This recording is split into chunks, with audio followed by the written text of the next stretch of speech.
Alors, imagine-toi être un employé, tu vois de la bouffe encore consommable être jetée aux ordures, jetée à la poubelle, et tu vois des SDF. Que fais-tu? Dis-moi dans les commentaires. Tu fais quoi? Si dans les commentaires tu as répondu « Je prends la nourriture, je le donne aux SDF », tu es viré. C'est pas une blague. Voilà dans le monde où on vit. Voilà le monde dans lequel on vit. Tu veux faire le bien pour ton prochain, tu perds ton emploi. Laisse-les crever enfin. Sois inhumain. On t'offre pas un job pour que tu fasses, pour que tu aies un cœur quand même. Sois accroché au capitalisme.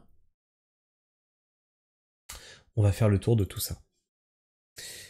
Je suis fier d'avoir donné à manger un employé d'aéroport licencié pour avoir offert des sandwichs invendus à des SDF. D'un côté, des aliments à jeter car bientôt périmés, de l'autre, un employé qui les récupère pour les donner aux SDF à l'aéroport Marseille-Provence. Il vient d'être licencié comme 3 de ses collègues. Voilà. Ah ben là, ça fait pas dans la dentelle. Hein. Il travaillait à l'aéroport de Marseille-Provence depuis 30 ans, autour de 20 heures. Après son service, il récupérait les sandwichs et autres produits alimentaires destinés à être jetés. Sabri, donc avec un astérix, hein, ça veut dire que le nom a été changé, dit qu'il les donnait. En mars, la direction de Starbucks est prête manger, groupe SSP, l'a licencié pour faute grave, selon nos confrères de la Provence. Terminal 1, Sabri était garçon de comptoir limonadier. Pendant 30 ans, il remplissait un chariot avec des invendus alimentaires de Starbucks et prêt à manger. Il allait ensuite à la rencontre des SDF à l'aéroport et leur offrait cette nourriture destinée à être jetée, les dates de péremption étant très proches.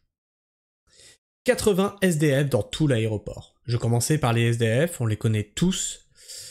Il y en a qui sont là depuis plus de 20 ans. Je connais une femme, adorable, d'une grande dignité, qui ne demande jamais rien, même pas un verre d'eau. Un autre lave son linge ici, et puis l'étend. Ils sont des dizaines de Marseille-Provence. 80 dans tout l'aéroport selon Sabri. La distribution des invendus s'étend ensuite aux femmes de ménage et aux agents de sécurité. Sabri raconte que les femmes de ménage sont celles de l'aéroport. Elles nettoyaient chez nous en échange de nourriture. C'est peut-être ça qui a coincé. On va voir. Il dit qu'il ne s'est jamais caché, que tout se passait dans la plus grande transparence sous les caméras de vidéosurveillance. Ma direction était au courant, le directeur opérationnel de l'aéroport aussi, affirme-t-il. Il y avait une surproduction. Mon supérieur me disait que c'était bien comme ça, de continuer. Sinon, ils étaient obligés de sortir de l'enceinte de l'aéroport pour jeter dans les poubelles spéciales, et ça a un coût. La version de la direction est évidemment différente. Aucun salarié n'a le droit de partir avec de la marchandise destinée à être jetée. Celle-ci doit être jetée dans des containers à poubelle prévus à cet effet. Bref, il y a des SDF dans l'aéroport, les mecs. Non, ils crèveront de faim. Ah, mais moi je vous assure, ils vont mourir devant nos yeux. À cet effet, sauf décision contractuelle dans les accords des franchises, indique le DRH du groupe SSP. Voilà, les fameux DRH. Hein, qui quand ils arrivent à la retraite, ces fameux DRH se disent de gauche et anticapitalistes. Hein, on en connaît des comme ça, c'est rigolo, c'est rigolo. Hein. Toutes les pertes, alors qu'ils ont passé toute leur vie à être des soumis au patronat. C'est assez drôle.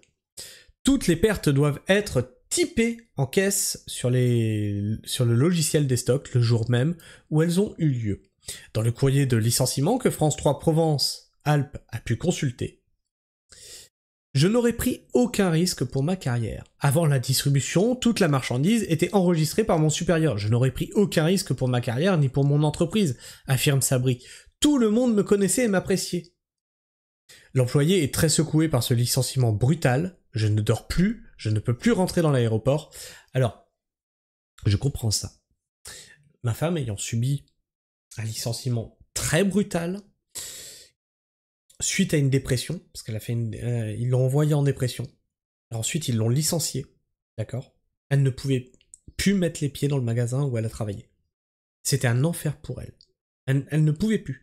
C'était physique, elle pouvait pas. Elle avait encore des affaires à aller chercher, qui étaient... Donc elle travaillait au rayon poissonnerie, j'ai été les chercher pour elle.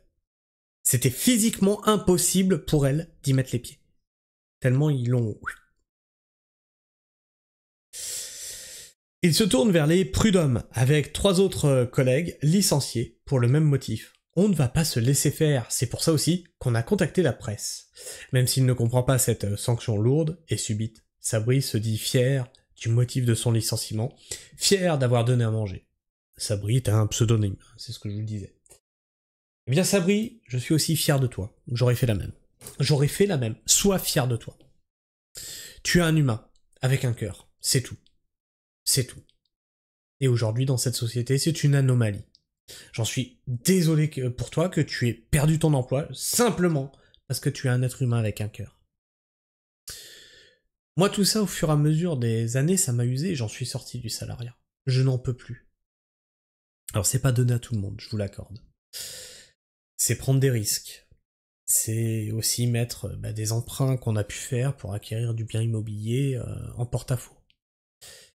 C'est changer d'état d'esprit par rapport au fameux bien. Se dire que c'est du matériel, se dire voilà, c'est pas très grave, voilà. Il faut réfléchir à la société autrement. Créer quelque chose d'autre, à côté de cette société. À côté de ce monde capitaliste. À côté de ce système. Quelque chose, justement, de plus humain. Alors je sais pas ce que tu penses de tout ça, n'hésite pas à me partager ton avis, ton opinion dans l'espace commentaire, à t'abonner. Si t'es encore là en fin de vidéo, ça serait quand même con d'arriver à la fin de la vidéo et de pas s'abonner enfin. Et puis tu peux partager. Tu partages cette vidéo autour de toi pour montrer qu'aujourd'hui, en France, avoir un cœur égale licenciement. Et tu peux liker. Liker cette vidéo lui permet d'être plus présente dans les algorithmes de YouTube. Si vous voulez faire voir la bonne action qu'a fait ce monsieur à plus de personnes, likez cette vidéo. Et en plus, ça mange pas de pain. Ça m'encourage à continuer le travail d'information que je fais sur cette chaîne. Sur ce, moi je vous fais la bise. Prenez soin du sol. Et restez pragmatique. Ciao.